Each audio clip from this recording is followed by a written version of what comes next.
سامعین کرام، آپ سن رہے ہیں ایک دلچسپ اردو کہانی جس کا نام ہے دلدل۔ اس کہانی کے مصنف ہیں ریاض عاقب کوہلر اور یہ اس سلسلے کی پہلی قسط ہے۔ مجھے امید ہے آپ کو میری یہ کاوش پسند آئے گی۔ آپ نے اگر ابھی تک میرا چینل کہانی گھر سبسکرائب نہیں کیا تو ابھی میرے چینل کو سبسکرائب کر کے بیل نوٹیفیکیشن آن کر لیجئے تاکہ آنے والی ہر نئی کہانی کی اطلاع بر وقت آپ تک پہنچ سکے۔ وہ گھر کا بیرونی دروازہ آہستگی سے کھولتے ہوئے دھیرے سے اندر داخل ہوا۔ اس کا ارادہ ماں کی بے خبری میں کمرے تک جانے کا تھا، مگر ماں تو جیسے شدت سے اس کی منتظر تھی۔ آ گئے بیٹا، کیا رہا؟ وہ بے صبری سے مستفسر ہوئی، حالانکہ اس کے بیٹے کے چہرے پر چھائے تاثرات واضح طور پر اس کی ناکامی کا اعلان کر رہے تھے۔ وہ حسب معمول آج بھی ناکام لوٹا تھا۔ جاب کے لیے انٹرویو لینے والوں کے نزدیک ایم کام فرسٹ ڈویژن کی سند سے ایک وزیر کا سفارشی خط زیادہ اہمیت کا حامل تھا۔ اس نے نادم آنکھوں سے اپنی ماں کے جھریوں بھرے چہرے کو دیکھا، جو اس کے چہرے پر چھائی پریشانی سے اچھی طرح سمجھ گئی تھی کہ وہ ایک مرتبہ پھر ناکام رہا تھا، کیونکہ نوکری کے حصول کے لیے نہ تو تعلیم کی ضرورت تھی نہ لیاقت کی۔ پھر بھی جانے کیوں وہ ہر بار اپنے بیٹے کے منہ سے تسلی کا کوئی لفظ سننے کی خواہاں ہوتی۔ ہر بار کی طرح اس مرتبہ بھی اس کے بیٹے نے نفی میں سر ہلایا اور اپنے کمرے کی طرف بڑھ گیا۔ اس نے حسرت بھری نگاہ آسمان کی جانب اٹھائی۔ اس نگاہ میں سینکڑوں شکوے پنہاں تھے، لیکن ہونٹوں سے کوئی لفظ نکالے بغیر وہ کچن کی طرف بڑھ گئی کہ جس سے شکوہ تھا وہ تو دلوں کے بھید خوب جانتا تھا۔ اسے زبان سے سنانے کی کوئی ضرورت نہیں تھی۔ رات کا بچا ہوا سالن گرم کر کے اس نے پلیٹ میں ڈالا اور چھابے میں روٹیاں رکھ کر بیٹے کے کمرے کی طرف بڑھ گئی۔ گھر میں فقط 2 کمرے تھے۔ ایک کمرے میں بوڑھے والدین اپنی جوان بیٹی کے ساتھ رہتے تھے، جبکہ دوسرا کمرہ جوان بیٹے کے تصرف میں تھا، جو ایم کام امتیازی نمبروں سے پاس کرنے کے بعد نوکری کی تلاش میں سرگرداں تھا۔ اسے ایم کام کروانے کے لیے بوڑھے والدین کو جو پاپڑ بیلنے پڑے تھے وہ خدا جانتا تھا یا اس کے والدین۔ بہن میٹرک کرنے کے بعد ایک ویمن انسٹیٹیوٹ میں سلائی کڑھائی کا کام سیکھ رہی تھی۔ گو وہ دل سے اس چیز کے حق میں نہیں تھا، مگر اس ادارے کی ساکھ کو دیکھتے ہوئے توہن اور کراہن وہ چپ رہا تھا۔ البتہ اس بات کا اس نے خصوصی خیال رکھا کہ اس کی بہن آتے جاتے وقت پردے کا اہتمام ضرور کرے۔ والد ایک پرائیویٹ فرم میں چوکیدار تھا۔ اس کی عمر کا تقاضا تو یہ تھا کہ وہ گھر میں آرام کرتا، مگر جوان بیٹے کی بے روزگاری نے ابھی تک اسے کام سے چمٹے رہنے پر مجبور کیا ہوا تھا۔ پتر، اتنا پریشان کیوں ہے؟ ماں نے کھانا اس کے سامنے چارپائی پر رکھا۔ کچھ نہیں ماں جی، بس یوں ہی۔ لے کھانا کھا اور زیادہ سوچا مت کر، اللہ کے ہاں دیر ہے اندھیر نہیں۔ ماں نے اپنا پسندیدہ فکرہ دہرایا، مگر کثرت استعمال سے وہ فکرہ اپنی افادیت کھو چکا تھا، یا شاید وہ دیر جو اس فکرے میں مذکور تھی اس کی طوالت نے اس کا اثر سلب کر لیا تھا۔ ماں، اللہ بھی شاید انہی کی سنتا ہے کہ جن کے پاس سفارشی چٹھیاں ہوتی ہیں یا پھر رشوت میں دینے کے لیے ایک تگڑی رقم۔ اس کے لہجے میں تلخی کا عنصر نمایاں تھا۔ نہ پتر، نہ، ایسا نہیں کہتے، گناہ ہوتا ہے۔ گناہ؟ وہ بے دلی سے کھانے کی طرف متوجہ ہو گیا۔ ایک بات تو بتاؤ پتر۔ پوچھو ماں۔ یہ نوکری دینے والے کتنے پیسے مانگتے ہیں؟ 1,00,000 1,50,000 یا اس سے بھی کچھ اوپر نیچے؟ میرے پاس 1.5-2 تولے سونے کے کنگن تو پڑے ہیں، ریحانہ کے جہیز کے لیے رکھے تھے۔ اگر ان سے کام بن سکتا ہے تو بیچ دو، نوکری ملنے کے بعد پھر بنوا لینا۔ چھوڑو ماں، اس سے پہلے میری تعلیم کے لیے بھی تمہیں اپنے سارے زیورات سے ہاتھ دھونے پڑے۔ تعلیم پر اتنا خرچہ کرنے کے بجائے وہ زیور بیچ کر میں کوئی کاروبار شروع کر لیتا تو شاید بہتر ہوتا۔ ہے نا پگلا، وہ زیورات میرے کس کام کے تھے؟ آخر تیرے اور ریحانہ کے ہی تھے نا۔ جب نوکری مل جائے تو اپنی بہن کے لیے اور بنوا لینا۔ وہ کون سا کل پرسوں ڈولی بیٹھ رہی ہے، ابھی بچی ہی تو ہے۔ ٹھیک ہے ماں، یہ بھی کر کے دیکھ لیتا ہوں۔ اس نے کھانے کے برتن ماں کی طرف کھسکائے اور ماں کے باہر جاتے ہی وہ آنکھیں موند کر گہری سوچوں میں ڈوب گیا۔ سوچوں کا محور باپ کا بڑھاپا، اپنی بے روزگاری اور جوان بہن کی شادی تھی، جسے اس کی ماں بچی کہہ کر اسے اور اس سے زیادہ اپنے آپ کو بہلا رہی تھی۔ مگر ان سارے مسائل کا حل اچھی نوکری کا حصول تھا، اور جانے کب وہ نوکری کے حصول کے مختلف منصوبے بناتے بناتے نیند کی وادیوں میں کھو گیا۔ 2 تولے سونے کے کنگنوں کی قیمت 50,000؟ وہ ششدر رہ گیا۔ جبکہ سونے کے ایک تولے کی قیمت 37-38 ہزار روپے ہے۔ ایسا ہی ہے، مکروہ صورت سنار نے اسے سمجھایا۔ جس وقت زیورات بنائے جاتے ہیں تو جوڑ کے ٹانکے لگانے کے لیے دوسری دھات کا استعمال ہوتا ہے۔ دوسرا، ہر پرانے زیور کو دوبارہ بناتے وقت بھی سونے کی ہلکی سی مقدار ضائع ہو جاتی ہے۔ اس وجہ سے تم اسے 2 تولے کے بجائے 1.5 تولہ سمجھو، اور 1.5 تولہ بھی پرانا سونا۔ مگر 1.5 تولے سونے کی قیمت بھی تو 50,000 سے زیادہ بنتی ہے۔ ہاں، لیکن اتنا منافع لینا تو ہمارا حق بنتا ہے نا، اور تمہیں پسند نہیں تو کسی اور کے پاس چلے جاؤ۔ مگر یہ کوئی پہلی دکان نہیں تھی جس میں وہ کنگن بیچنے کے لیے داخل ہوا تھا۔ اس سے پہلے وہ 5-6 دکانداروں کو بھگت چکا تھا، کوئی بھی 48-49 ہزار سے نہیں بڑھا تھا۔ اس نے بادل نخواستہ وہ کنگن دکاندار کی طرف بڑھا دیے اور 50,000 روپے جیب میں ڈال کر دکان سے باہر نکل آیا۔ اب اس نے کوئی ایسا بندہ ڈھونڈنا تھا جسے یہ رقم دے کر وہ اپنے لیے معقول نوکری کا بندوبست کرتا۔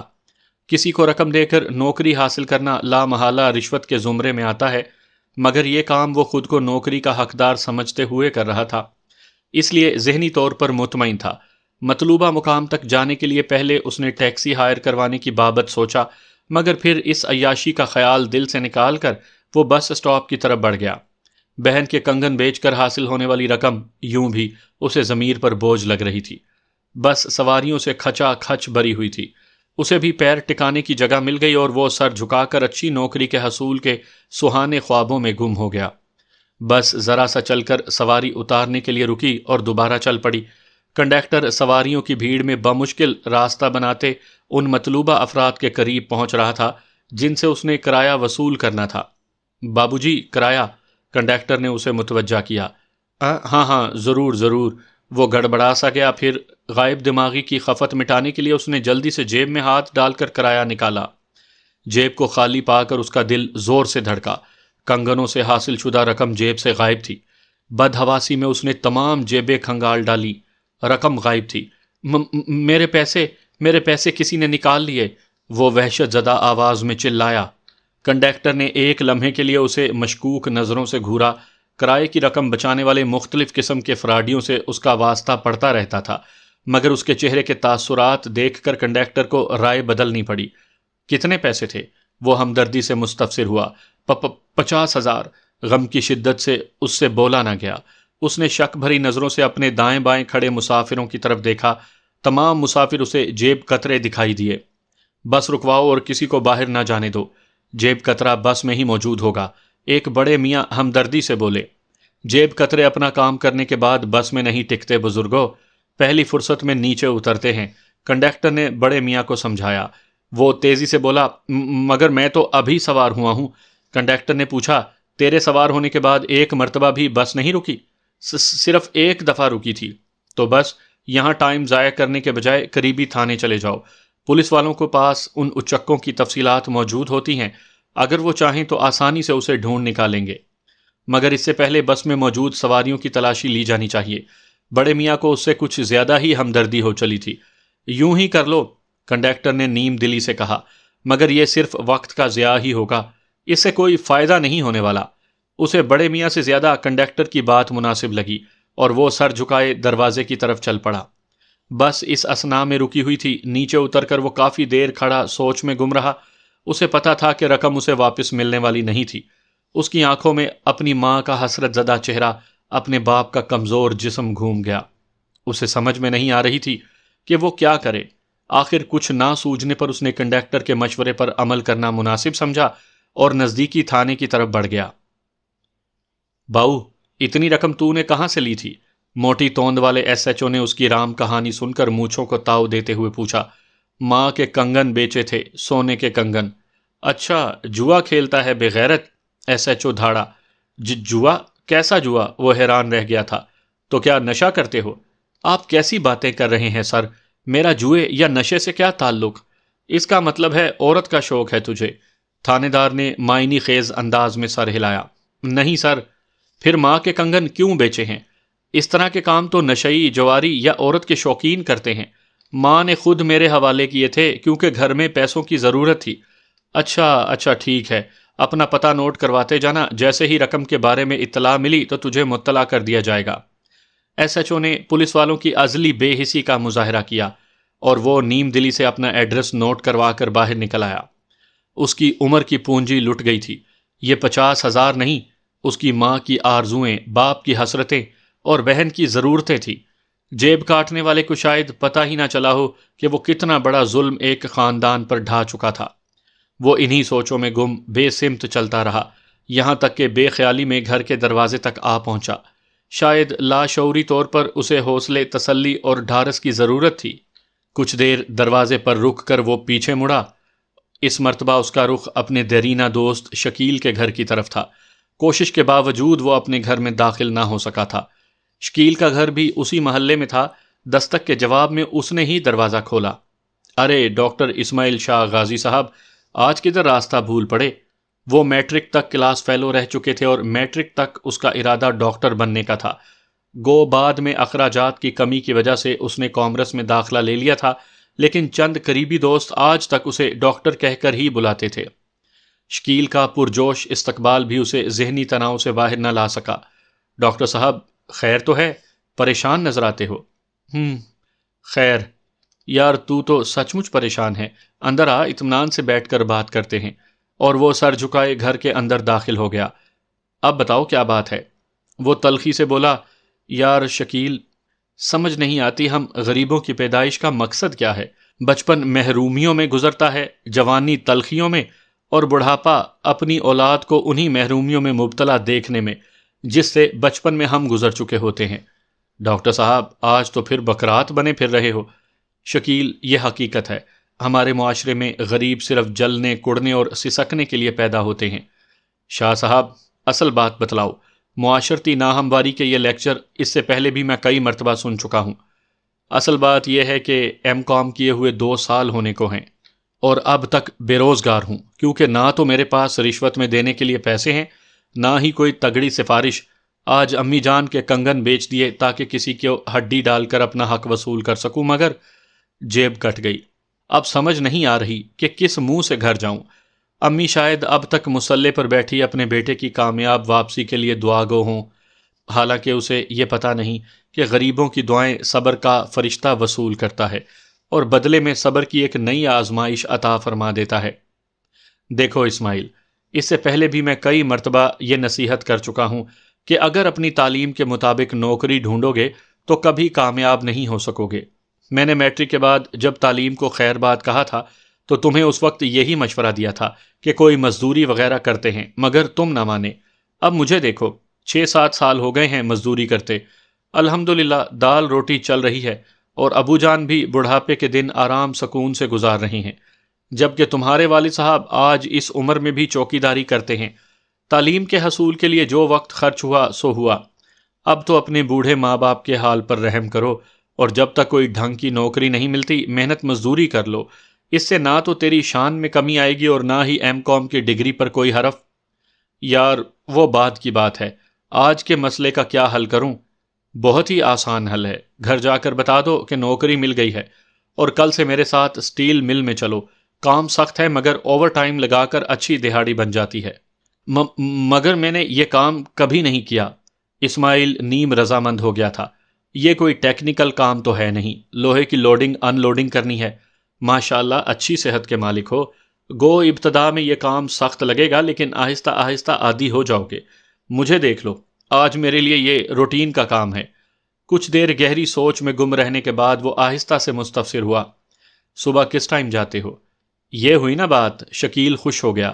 صبح انشاءاللہ 7:30 بجے گھر سے نکلیں گے، 8 بجے تک وہاں پہنچ جائیں گے، اور فکر مت کرو، خدا نے چاہا تو تمہیں نوکری بھی مل جائے گی۔ بقول شاعر، نجومی کیوں ہماری بد نصیبی بیچ لاتے ہو، پڑے ہاتھوں میں جب چھالے بدل جائیں گی ریکھائیں۔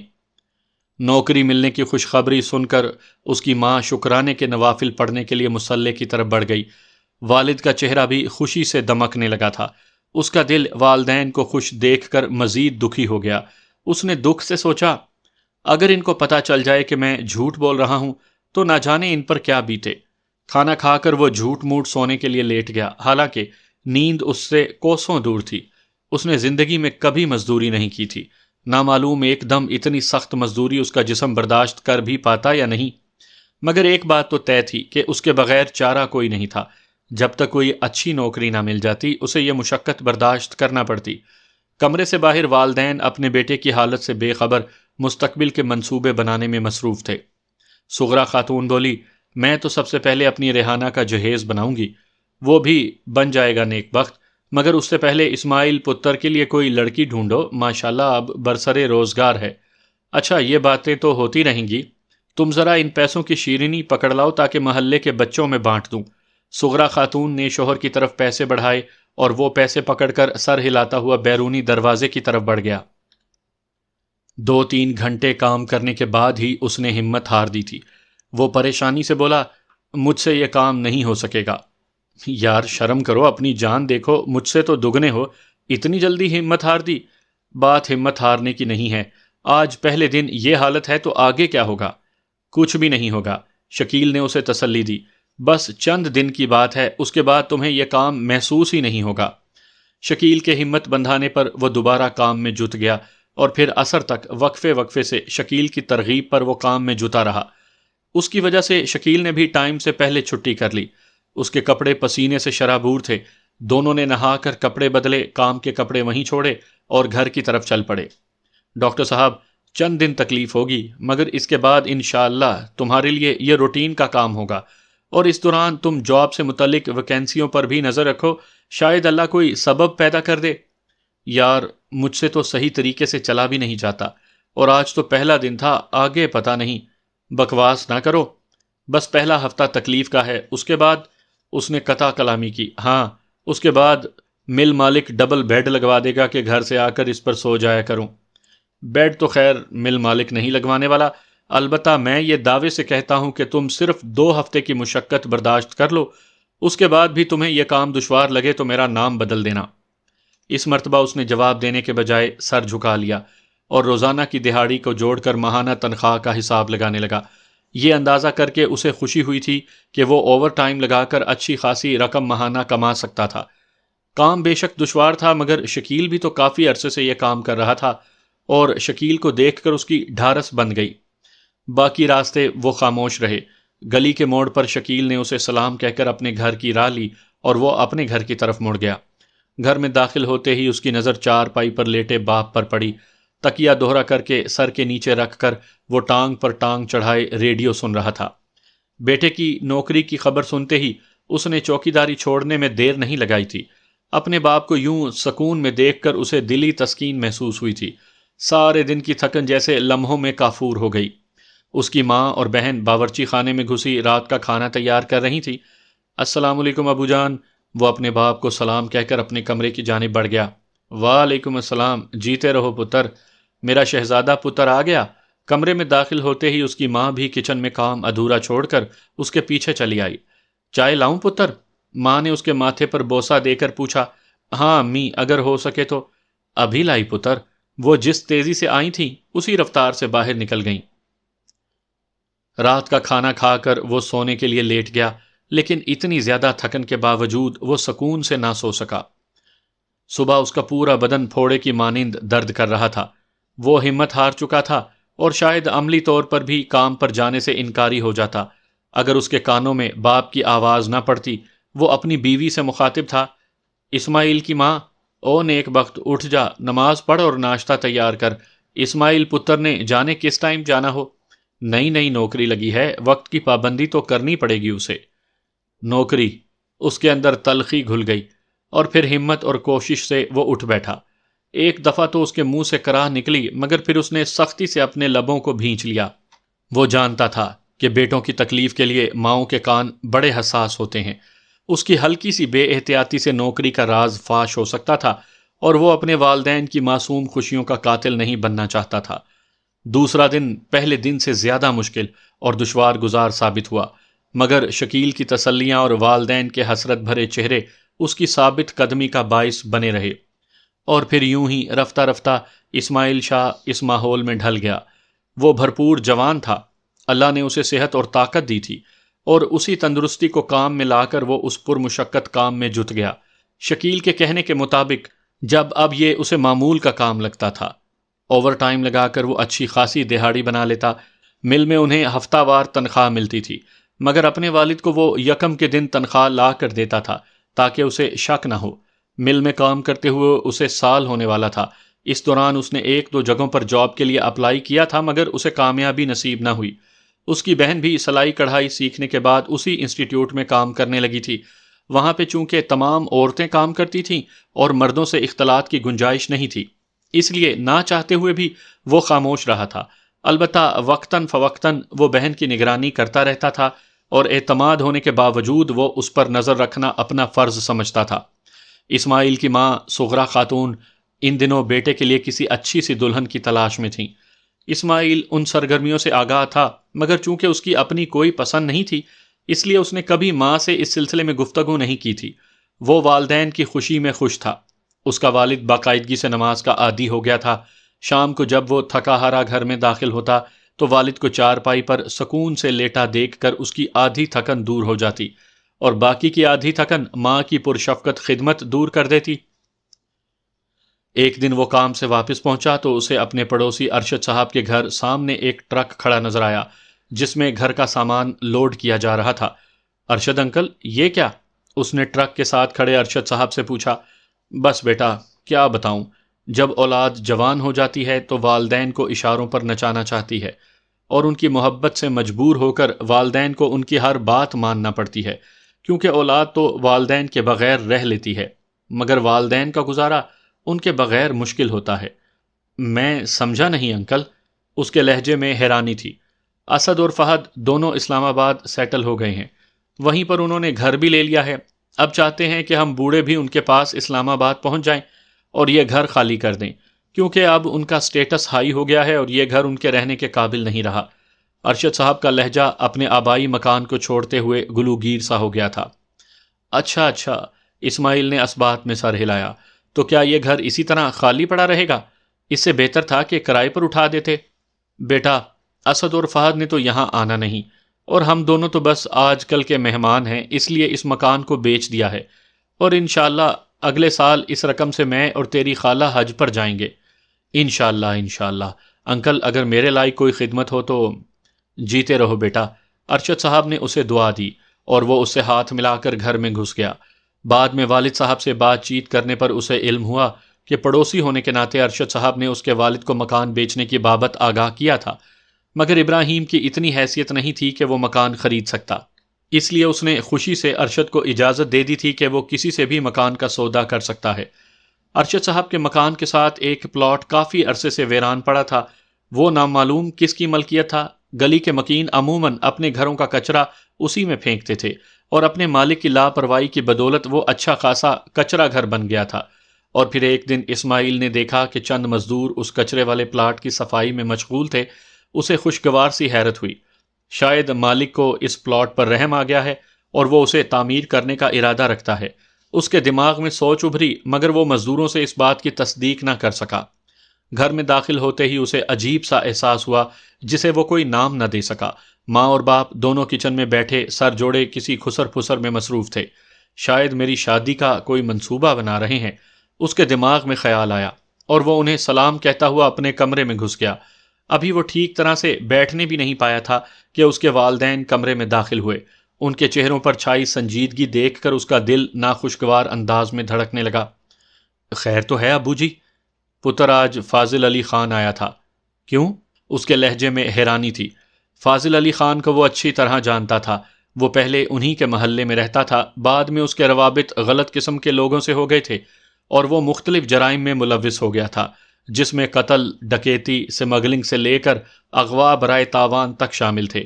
ایسے بندے کا ان کے گھر آنا کوئی اچھا شگون نہیں تھا۔ بیٹا، وہ ہمارا گھر خریدنے آیا تھا۔ گھر خریدنے کے لیے؟ میں سمجھا نہیں۔ سمجھ تو مجھے بھی نہیں آئی۔ میں نے اسے بتلا دیا کہ ہم گھر نہیں بیچ سکتے ہیں، پر اس نے میری بات سننے کی زحمت ہی گوارا نہ کی، اپنا حکم سنا کر چلتا بنا۔ اس کے باپ کی حکومت ہے نا کہ اپنا حکم چلائے گا۔ اسماعیل سے غصہ ضبط نہ ہو سکا۔ نہ پتر نہ، جوش سے نہیں ہوش سے کام لو۔ وہ غلط قسم کا بندہ ہے، ایسے بندوں کی نہ دشمنی اچھی نہ دوستی۔ آپ فکر نہ کریں ابو جی، میں خود اس سے بات کر لوں گا۔ اس نے باپ کو تسلی دی۔ تم ضرور اس سے بات کرنا مگر جھگڑنا نہیں، سمجھ گئے نا پتر؟ ابو، پاگل تھوڑی ہوں کہ لڑوں گا، میں تو بس اس سے آرام سے سمجھاؤں گا۔ شاباش پتر۔ اس کا والد کمرے سے نکل گیا، جبکہ کافی دیر سے خاموش کھڑی ماں اس سے چائے کا پوچھنے لگی۔ اگلے دن اتوار تھی اور اس کا ارادہ فاضل علی خان سے جا کر ملنے کا تھا۔ اس کی کوٹھی اس نے دیکھی ہوئی تھی۔ چھٹی کی وجہ سے وہ تھوڑی دیر سے اٹھا۔ ناشتہ کرنے کے بعد فاضل علی خان کی طرف جانے کا سوچ ہی رہا تھا کہ دروازے پر دستک ہوئی۔ اس نے سوچا شاید شکیل ہوگا کہ وہ چھٹی کا دن عموماً اس کے پاس آ جاتا تھا، مگر دروازہ کھولنے پر اسے ایک اجنبی صورت دکھائی دی۔ جی؟ اجنبی بولا، تمہیں سیٹھ صاحب یاد کر رہے ہیں۔ سیٹھ صاحب؟ اس کے لہجے میں حیرت تھی۔ جی، سیٹھ فاضل علی خان صاحب، وہ سامنے گاڑی میں تشریف فرما ہیں۔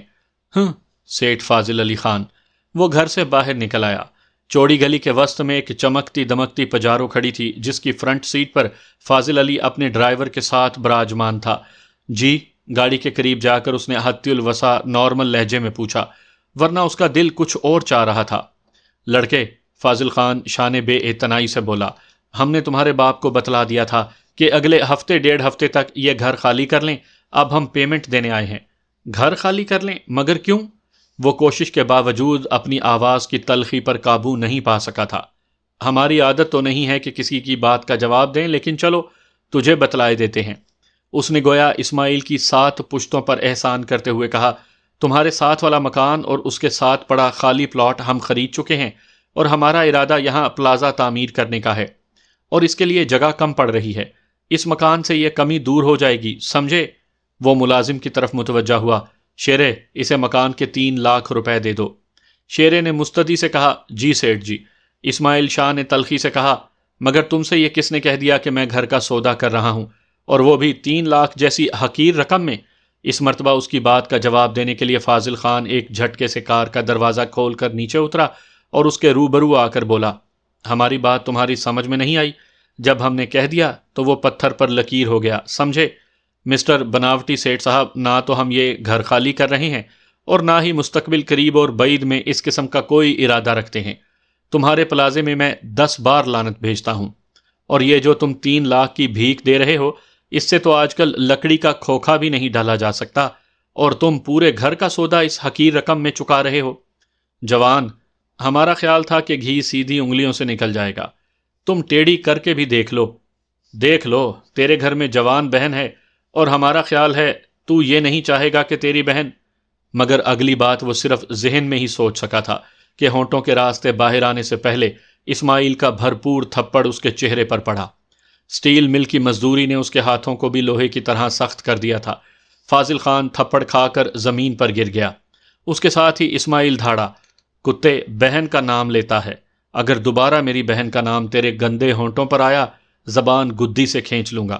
فاضل خان کے باڈی گارڈ نے کلاشنکوف کوک کرتے ہوئے اس کی طرف تانی، مگر وہ فاضل خان نے ہاتھ کے اشارے سے اسے منع کرتے ہوئے کہا، نہیں نہیں شیرے، نہیں، اتنی آسان موت نہیں۔ اس نے سیٹھ فاضل علی خان پر ہاتھ اٹھایا ہے، میں اسے اتنا ذلیل کروں گا کہ اپنی نسلوں کو بھی نصیحت کرے گا۔ فاضل خان غصے کی شدت میں اپنی نوابی بولی بھول گیا تھا۔ جواباً اسماعیل شاہ نے نفرت سے ایک جانب تھوکنے پر اکتفا کیا تھا۔ چند دن انتظار کرو، تجھے اس کا صلہ مل جائے گا۔ یہ کہتے ہی فاضل خان گاڑی کی طرف مڑا۔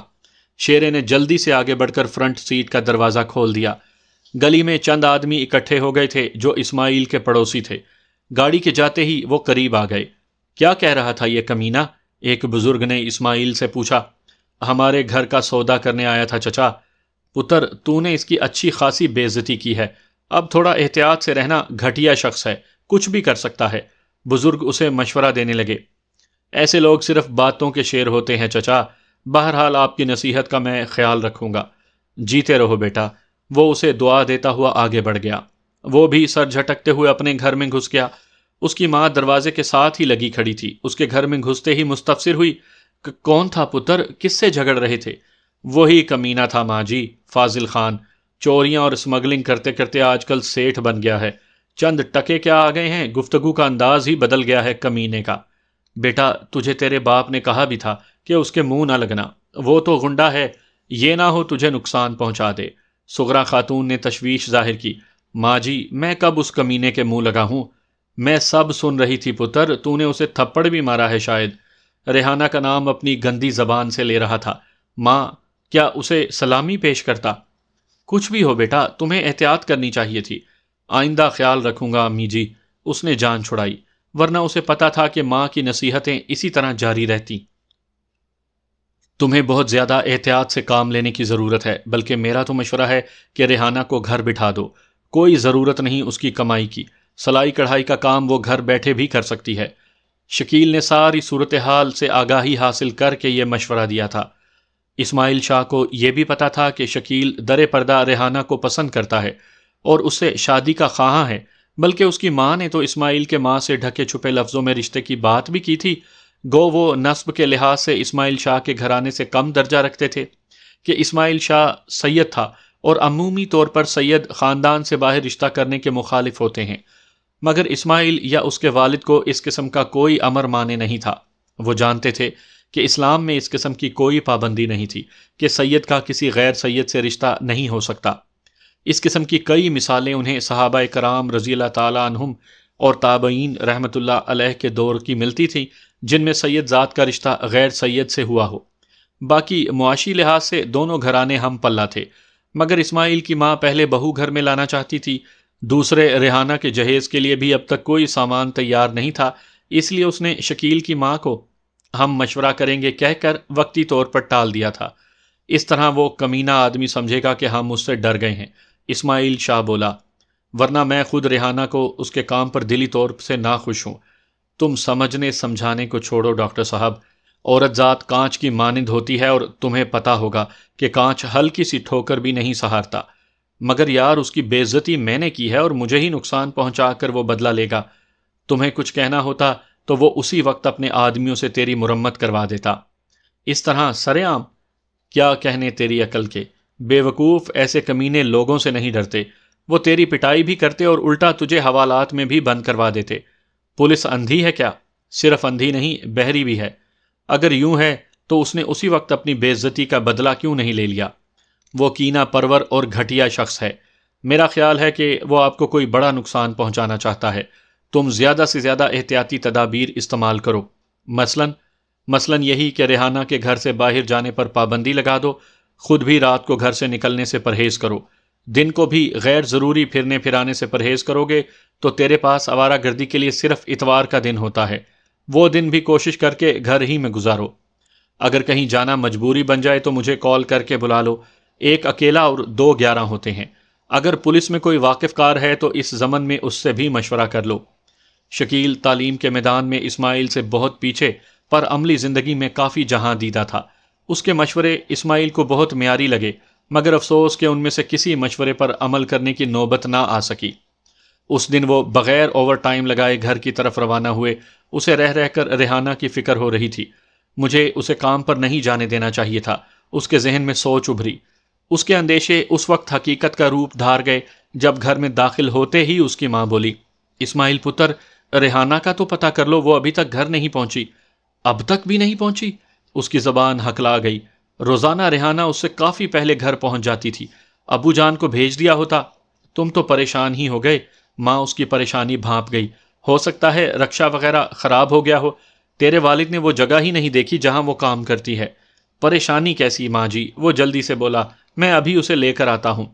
مگر اس کے دروازے کی طرف مڑنے سے پہلے دروازے پر دستک ہوئی۔ وہ تیر کی طرح دروازے کی طرف بڑھا کہ شاید ریحانہ ہو، حالانکہ اس کو دروازے پر دستک دینے کی ضرورت نہیں تھی۔ یہ ابراہیم شاہ غازی کا گھر ہے؟ دروازے پر پولیس والے کو دیکھ کر وہ گھبرا گیا تھا۔ جی پولیس والے نے پوچھا، تم اس کے بیٹے ہو؟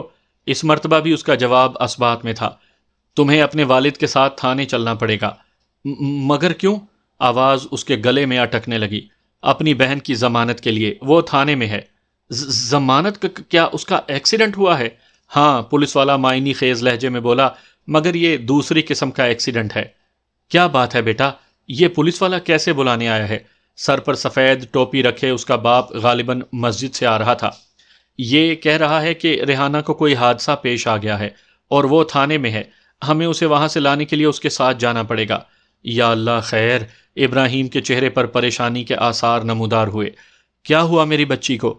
وہ تھانے چل کر دیکھ لینا، پولیس والے نے مونچھوں کو تاؤ دیا۔ چلو بیٹھو رکشے میں۔ وہ دونوں اس کے ہمراہ رکشے میں بیٹھ گئے۔ اسماعیل کا دل عجیب انداز میں دھڑک رہا تھا.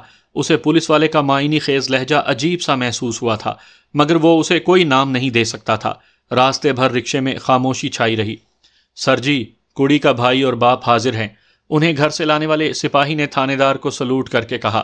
تھانے دار نے کہا، بزرگو، تسی تے اچھے خاصے نمازی پرہیزی نظر آ رہے ہو، پھر اپنی کڑی نو سنبھال کے کیوں نہیں رکھ سکتے؟ آپ کی بات میں سمجھا نہیں تھانے دار صاحب. ابراہیم شاہ ہکلا گیا تھا. تمہاری بیٹی آج پکڑی گئی ہے بزرگو. پتنگ اڑاتے نہیں، گڈی چڑھاتے، جسے سادہ الفاظ میں کہتے ہیں منہ کالا کرنا. تھانے دار صاحب، آپ کیسی باتیں کر رہے ہیں؟ اسماعیل شاہ نے بمشکل اپنے غصے کو کنٹرول کیا تھا. برخوردار، میں حقائق بیان کر رہا ہوں. اگر میری زبان سے یہ سننا برا لگ رہا ہے تو کل اخبار میں پڑھ لینا تفصیل کے ساتھ. اور اگر اس کے بعد بھی آپ لوگوں نے کڑی کو لگام نہ ڈالی تو شاید اگلی مرتبہ اس کی ویڈیو بھی بازار میں آ جائے. ویسی ہی ویڈیو جو کسی زمانے میں لوگ چھپ کر دیکھا کرتے تھے، مگر آج کل سر عام بیچی اور دیکھی جا رہی ہیں. کیونکہ جنرل مشرف صاحب کی مخلصانہ کوششوں سے فحاشی کو بھی آرٹ کا درجہ حاصل ہو گیا ہے. بہرحال مختصراً یہ کہ آپ اپنی کڑی کو سنبھالیں، بلکہ جلد از جلد کسی کے متھے مار کر اپنی جان چھڑائیں. ریحانہ کی خبر اخبار میں آئے گی؟ ابراہیم شاہ نے خود کلامی کی اور پھر بائیں پہلو پہ ہاتھ رکھ کر نیچے جھکتا چلا گیا. ابو جان، اسماعیل نے پھرتی سے آگے بڑھ کر اسے سنبھالنے کی کوشش کی، مگر ابراہیم نیچے گر گیا تھا. اسے گود میں اٹھا کر وہ باہر کی طرف بھاگا. او شیدے، جا کوئی رکشہ ٹیکسی پکڑ کے دو انہیں. تھانے دار نے انہیں گھر سے بلا لانے والے سپاہی کو حکم دیا اور وہ جی سر کہہ کر اسماعیل کے پیچھے نکلا، مگر اس کی مدد سے پہلے اسماعیل ٹیکسی حاصل کرنے میں کامیاب ہو گیا تھا. اس کی خوش قسمتی کہ ٹیکسی والا کسی سواری کو چھوڑنے تھانے آیا تھا. سواری کا ٹیکسی سے نکلنا اور اسماعیل کا والد کو ٹیکسی کی عقبی نشست پر بیٹھنا ایک ہی وقت میں ہوا تھا. ڈرائیور، جلدی چلو، ایمرجنسی ہے. ڈرائیور نے عجلت میں ٹیکسی آگے بڑھائی. کہاں جانا ہے صاحب؟ سول ہسپتال چلو. وہ ایک لمحہ سوچ کر بولا. یوں بھی تھانے کے سب سے نزدیک سول ہسپتال ہی پڑ رہا تھا. اگر بالفرض ایسا نہ بھی ہوتا تب بھی اسے جانا تو بہرحال سول ہسپتال ہی پڑتا کہ کسی پرائیویٹ ہسپتال میں والد کا علاج کروانا کم از کم اس کے بس سے باہر تھا. ڈرائیور کو ہسپتال کا بتا کر اس نے موبائل فون نکالا اور شکیل کا نمبر ڈائل کرنے لگا. شکیل کی ہیلو سنتے ہی اس نے کہا، شکیل، جلدی سے سول ہسپتال پہنچو، ابو جان کو ہارٹ اٹیک ہو گیا ہے، ساتھ میں کچھ پیسے بھی لیتے آنا. میں ابھی آیا. شکیل نے بھی موقع کی مناسبت سے کوئی سوال کرنے سے گریز کیا تھا. فون بند کر کے وہ والد کی چھاتی کو سہلانے لگا. اذیت جیسے اس کے چہرے پر نقش ہو گئی تھی. خود اس کا دماغ مختلف خیالات کی آماج گاہ بنا ہوا تھا. ریحانہ ایسی تو نہیں تھی. وہ تو بہت سلجھی ہوئی، کم گو، حیا والی اور پابندے سوم و صلات تھی. ایک گھر میں رہتے ہوئے اور بھائی بہن جیسا قریبی رشتہ ہونے کے باوجود اسے یاد نہیں پڑتا کہ پچھلے 5-6 سال سے اس نے کبھی ریحانہ کو ننگے سر بھی دیکھا ہو. اگر وہ اتنی ہی آبرو باختہ تھی تو کم از کم اپنے کسی عمل سے تو ایسی لگتی. بہرحال یہ سب کچھ ریحانہ سے ملنے پر ہی پتہ لگے گا. وہ جیسے خود سے بولا، اور اگر یہ سچ ہوا پھر؟ ایک بہت بڑا سوالیہ نشان اس کی نگاہوں کے سامنے لہرانے لگا. بھائی نے بے حیا بہن کا گلا گھونٹ کر ہلاک کر دیا. بد چلن بہن کو گولی مار کر غیرت مند بھائی نے خود کو پولیس کے حوالے کر دیا. مظلوم بھائی نے بہن کے آشنا کے ساتھ پکڑے جانے پر خودکشی کر لی. بھائی نے پیٹرول چھڑک کر عصمت فروش بہن کو آگ لگا دی. بھائی نے بہن کو گولی مار کر خود کو بھی ہلاک کر لیا. اخبار کی مختلف قسم کی سرخیاں اس کی نگاہوں کے سامنے ناچ رہی تھیں. ان بھیانک خیالات کا تسلسل اس وقت ٹوٹا جب ٹیکسی ڈرائیور اس سے مخاطب ہوا. بھائی، گاڑی کدھر روکنی ہے؟ ہاں، وہ گڑبڑا سا گیا. سر جی، میں نے کہا گاڑی کدھر روکوں؟ پارکنگ میں روکو اور بھلا وارڈ کے اندر لے جاؤ گے. ڈرائیور نے سر ہلاتے ہوئے پارکنگ میں گاڑی کھڑی کر دی. اسٹریچر اسے ایمرجنسی سے مل جاتا، مگر اتنا ٹائم اس کے پاس موجود نہیں تھا. اس نے ایک مرتبہ پھر اپنے والد کو بازوؤں میں بھرا اور ہسپتال کی اندرونی عمارت کی جانب بڑھ گیا. ڈرائیور نے آواز دی، سر جی کرایہ، میں واپس آتا ہوں. وہ بغیر رکے بولا اور ہسپتال میں گھس گیا. ایمرجنسی وارڈ کدھر ہے؟ ایمرجنسی وارڈ کس طرف ہے؟ وہ عجلت میں ایک بندے سے مستفسر ہوا اور اس نے ایک جانب اشارہ کر دیا. وہ باپ کو اٹھائے ادھر دوڑتا چلا گیا. سر، ڈاکٹر صاحب کدھر ہیں؟ ایمرجنسی وارڈ میں موجود بیڈ پر والد کو لٹاتے ہوئے وہ وارڈ بوائے سے مخاطب ہوا. ذرا انتظار کرو، ڈاکٹر صاحب آنے والے ہیں. آنے والے ہیں کیا مطلب؟ یہ ایمرجنسی وارڈ ہے اور یہاں ہر وقت ڈاکٹر صاحب کا حاضر رہنا ضروری ہے. تم مجھے قانون مت پڑھاؤ، آرام سے بیٹھو اور انتظار کرو. اگر میرے والد کو کچھ ہو گیا تو میں تیری گردن اتار دوں گا۔ اسماعیل نے غصے سے بپھر کر وارڈ بوائے کا گریبان پکڑا۔ اس کا غصہ دیکھ کر منحنی سے وارڈ بوائے کی حالت غیر ہونے لگی۔ بلاتا ہوں، ابھی بلاتا ہوں۔ وہ گھبرا گیا اور اسماعیل نے جیسے ہی اس کا گریبان چھوڑا وہ بھاگ کر اندر گھس گیا اور اگلے چند منٹوں میں وہ ڈاکٹر کے ہمراہ نمودار ہوا۔ ڈاکٹر کی حالت دیکھ کر اسماعیل کو اندازہ لگانے میں کوئی مشکل نہ ہوئی کہ وہ سویا ہوا تھا، مگر اس نے ڈاکٹر سے شکوے شکایات کے بجائے اپنے والد کی حالت سے آگاہ کرنا ضروری سمجھا۔ ابراہیم شاہ کی حالت دیکھتے ہی ڈاکٹر نے وارڈ بوائے سے کہا، اسٹریچر میں ڈالو، اسے ICU میں لے جانا پڑے گا۔ وارڈ بوائے نے جلدی سے اسٹریچر سیدھا کیا اور اس دوران اسماعیل نے والد کو اٹھا کر اسٹریچر پہ ڈال دیا۔ وہاں سے وہ تیزی سے ICU کی طرف بڑھتے چلے گئے۔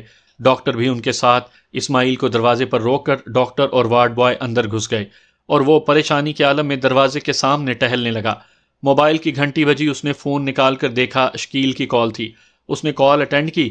شکیل، میں انتہائی نگہداشت کے وارڈ کے سامنے کھڑا ہوں، جلدی پہنچو۔ اوکے، میں آ گیا۔ شکیل نے رابطہ منقطع کر دیا اور پھر چند منٹ کے بعد وہ اس کے پاس تھا۔ یہ کیسے ہوا؟ صبح تک تو بھلے چنگے تھے۔ دل کا دورہ اچانک ہی لگا کرتا ہے بھائی، مزید تفصیلات تمہیں میں بعد میں بتاؤں گا، ابھی میں نے ایک ضروری کام کے سلسلے میں جانا ہے، تم یہیں ٹھہر کر انتظار کرو، ابو جی اندر ہیں۔ تمہارا دماغ تو ٹھیک ہے؟ شکیل حیران رہ گیا۔ والد کو اس حالت میں چھوڑ کر جا رہے ہو؟ ایسا کون سا ضروری کام ہے؟ یہ سب بتانے کا ٹائم نہیں، بس فون پر رابطہ رکھنا۔ وہ شکیل کو ششدر چھوڑ کر وہاں سے چل پڑا۔ ٹیکسی والا کرائے کی وجہ سے اس کا منتظر تھا۔ معافی چاہتا ہوں دوست، تجھے انتظار کی زحمت دی۔ وہ ٹیکسی کے اندر بیٹھ گیا۔ کوئی بات نہیں بھائی صاحب، ٹیکسی ڈرائیور خوش اخلاقی سے بولا۔ اب کہاں جانا ہے؟ واپس تھانے چلو۔ اس کا ارادہ ریحانہ کو گھر پہنچا کر واپس ہسپتال آنے کا تھا۔ تھانے کے سامنے ٹیکسی روک کر اس نے کرایہ ادا کیا اور ڈرائیور کا شکریہ ادا کرتے ہوئے تھانے میں گھس گیا۔ اسے اپنے آشنا سمیت تمہارے جاتے ہی رہا کر دیا تھا۔ تھانے دار اس کے ریحانہ کے متعلق استفسار پر اطمینان سے بولا، ہمارا مقصد تو فقط آپ لوگوں کو حقیقت سے آگاہ کرنا تھا، ورنہ جب کڑی منڈا راضی تو کیا کرے گا قاضی۔ تھانے دار کے ریمارکس پر وہ خجالت بھرا چہرہ لیے تھانے سے نکل آیا۔ شاید وہ گھر پہنچ گئی ہو۔ اس نے موبائل نکال کر گھر کا نمبر ڈائل کیا، مگر کافی دیر گھنٹی بجنے کے باوجود کسی نے فون نہ اٹھایا۔ میرا خیال ہے خود ہی گھر جانا پڑے گا۔ یہ سوچ کر اس کے قدم بس اسٹاپ کی طرف اٹھنے لگے کہ ٹیکسی کا کرایہ اس کی جیب میں پورا نہیں ہو رہا تھا۔ اس کا ارادہ تھا کہ ماں کو ساری صورتحال سے آگاہ کر کے اپنے ساتھ ہسپتال لے جائے گا۔ اسے اپنی بہن کی بھی فکر تھی، نامعلوم وہ گھر پہنچی تھی یا جان کے خوف سے کہیں بھاگ گئی تھی۔ اگر وہ گھر سے غائب ہو جاتی تو بہت سے سوالات کے جوابات تشنا رہ جاتے۔ بس اسٹاپ پر اتر کر وہ تیز قدموں سے گھر کی جانب چل پڑا۔ وہ دروازے سے چند قدم دور ہی تھا کہ اسے گھر کے اندر سے اپنی ماں کی چیخ سنائی دی۔